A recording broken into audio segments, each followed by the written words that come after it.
Welcome to this edition of the Native News Update on this Wednesday, July 20th. I'm your host for today's program, Paul DeMain. Many of the stories right here can also be found at our website at IndianCountryNews.com, and here are some of the news stories for the day from the Associated Press and other Native news sources. The challenger in the disputed election for principal chief of the Cherokee Nation has asked the tribe's Supreme Court to either throw out disputed ballots or schedule a new election within 30 days. Since the election was held 3 weeks ago for the chief of one of the nation's largest tribes, the incumbent and challenger have each been declared the winner twice. Longtime Councilman Bill John Baker made his latest request in court filings July 19th ahead of the hearing in a lawsuit filed by incumbent chief Chad Smith, in which Smith sought confirmation of a second recount that shows him 5 votes ahead out of about 15,000 votes cast. Baker has taken issue with what he calls the treatment of certain altered ballots that are contained within a universe of 265 hand-tallied absentee ballots. Baker said the ballots couldn't be read by voting machines because in some cases there were erasures and alterations on the ballots themselves. Baker said if the court doesn't set aside the disputed ballots, the election's winner can't be determined and there should be a new election is called. The U.S. Attorney's Office is refocusing the annual Wind River Native American Conference this year in Riverton to address domestic violence and sexual assault against Native American women. The conference is titled Empowering Native American Women and will be held on September 7th. The conference is free and open to the public, but registration is required for an accurate count and conference materials. The event will be limited to 150 people. The conference will include essential information and resources for women's health and safety, as well as workshops and presentations on topics such as sexting and cyberbullying. There will also be a presentation for the students on recognizing dangerous behaviors and situations in order to avoid dating violence. The Virginia Foundation for the Humanities will create a comprehensive online repository of the state's Indian tribes' history and culture. Virginia Indian Heritage Online will include archival images of treaties, court records, letters, and multimedia programs.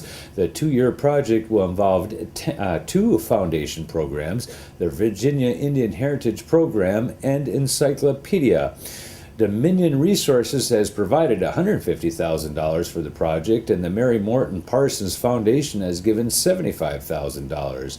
Foundation staff members will visit tribal communities to scan photographs and documents and collect oral histories from tribal elders and others.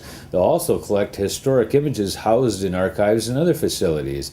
As content is added, it can be accessed in the online Encyclopedia Virginia. The Huntington Museum of Art in West Virginia is displaying Native American jewelry and textiles from several Southwest American tribes. The exhibit borrows 40 weavings and about 45 pieces of jewelry from the Southwest Native American collection from Ohio University's Kennedy Museum of Art. The source exhibit includes nearly 700 textile pieces and nearly 2,400 jewelry items of predominantly Navajo, Hopi, and Zuni origin.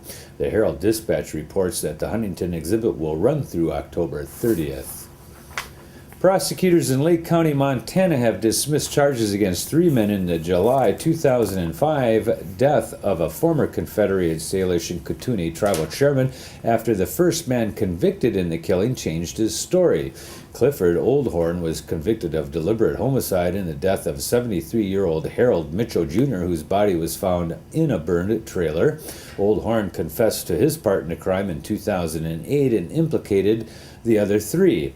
However, during this trial this summer, Oldhorn changed his story. Prosecutors argued he knew details from the crime scene that were not made public. The Missoulian reports part of the state's case against Nathan Ross, Kyle Brown, and Nigel Ernest is based on Old Henry's confession. The charges could be refiled if more evidence is found or discovered in the future. A newly discovered oil spill in northwestern Montana went unreported for a month before a neighboring landowner complained to the Blackfeet tribe, federal regulators said this Monday. FX Drilling Company never reported the spill, estimated to be between 420 and 840 gallons, to the tribe or to the Environmental Protection Agency.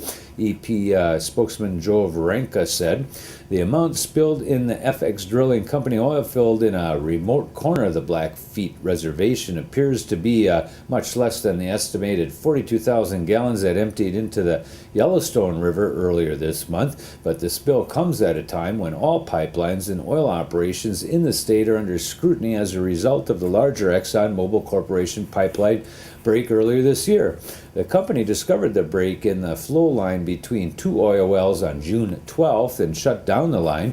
Varenka said company officials may have believed that the split didn't go beyond the field, but when the oil actually flowed down a ravine nearly a mile to the Cut Bank Creek. A neighboring landowner notified the Blackfeet tribe last week, and the tribe then in turn notified the EPA. A petroglyph bearing the distinct images of a bighorn sheep has been returned to its original home in southern Nevada after it was stolen in the year 2008. The 300-plus pound boulder was lifted by helicopter earlier this month to a remote site in the Spring Mountains National Recreation Area, the Las Vegas Review-Journal has reported. It doesn't belong in a museum, said Kelly Turner, an archaeologist for the U.S. Forest Service. It's kind of like caging a bird. In April, Michael Cook, 58, a real estate agent, was sentenced to 6 months in prison for stealing the petroglyph. He claimed to use a rope to pull the freestanding boulder down into his pickup truck. He was arrested after Nye County Sheriff's detectives Morgan Dillon spotted it in Cook's front yard in June of 2009. And that's going to be the latest roundup of news from Indian Country. On this edition of the Native News Update, we want to say miigwech for showing up. Come back again soon.